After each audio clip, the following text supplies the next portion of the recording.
এই প্ল্যাটফর্মে যারা রয়েছে তারা আমি রাজাকারদের প্রেতাত্মা। আপনারা কোটা ইস্যুর জন্য সোচ্চার রয়েছেন, আর অন্যরা রয়েছে আপনাদেরকে গিরিপিগ বানিয়ে তাদের রাজনৈতিক স্বার্থ হাসিল করার জন্য। আন্দোলন যাবে, আন্দোলন আসবে, বাংলাদেশ ছাত্রলীগ থাকবে।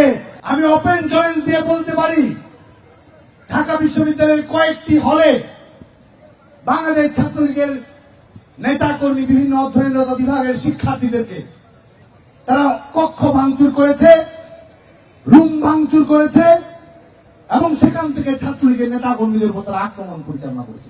শহীদুল্লাহ হলে আপনারা সবাই যান, বাংলাদেশের সকল গণমাধ্যমের বন্ধুদেরকে আহ্বান জানাবো, ছাত্রলীগের নেতাকর্মীদের কক্ষ তারা কিভাবে ভাঙচুর করেছে।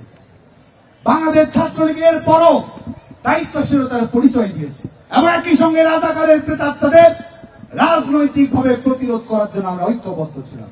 আমরা সুস্পষ্টভাবে বলছি, এই প্ল্যাটফর্মে আর কোন সাধারণ শিক্ষার্থী নেই, এই প্ল্যাটফর্মে আর এই ইস্যু ভিত্তিক আন্দোলনকারী নেই। এই প্ল্যাটফর্মে যারা রয়েছে তারা আমি রাজাকারদের প্রেতাত্মা। এই প্ল্যাটফর্মে যারা রয়েছে তারা কোটা সমস্যার সমাধান চায় না, তারা প্রজন্মকে বিভ্রান্ত করে রাজাকারের রাজনীতি বাংলাদেশে পুনর্বাসন করতে চায়।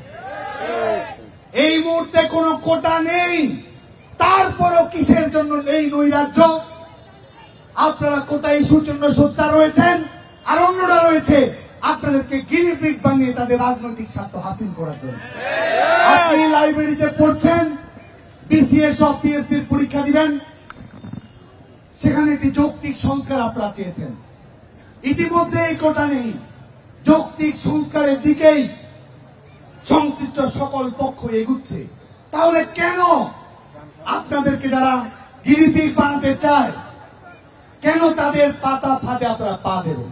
সাধারণ শিক্ষার্থীদেরকে যারা গিরিপিগ হিসেবে ব্যবহার করতে আসবে, সাধারণ শিক্ষার্থীদের যারা জোর করে কর্মসূচি নিয়ে দিতে চাবে, সাধারণ শিক্ষার্থীদের যারা পাবলিক সেভিং করবে, সাধারণ শিক্ষার্থীদের যারা আক্রমণ করবে, বাংলাদেশ ছাত্রলীগ নিজের রক্তের বিনিময়ে হলেও শিক্ষার্থীদের নিরাপত্তা নিশ্চিত করবে।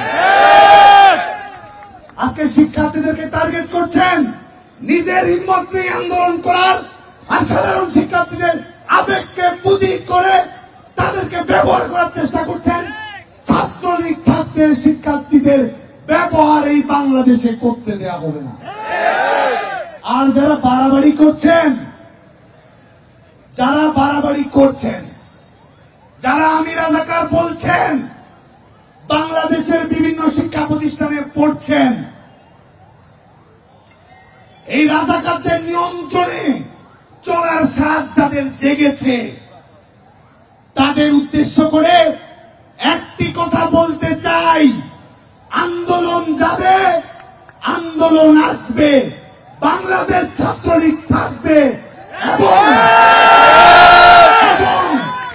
সবকিছুই মনে রাখা হবে।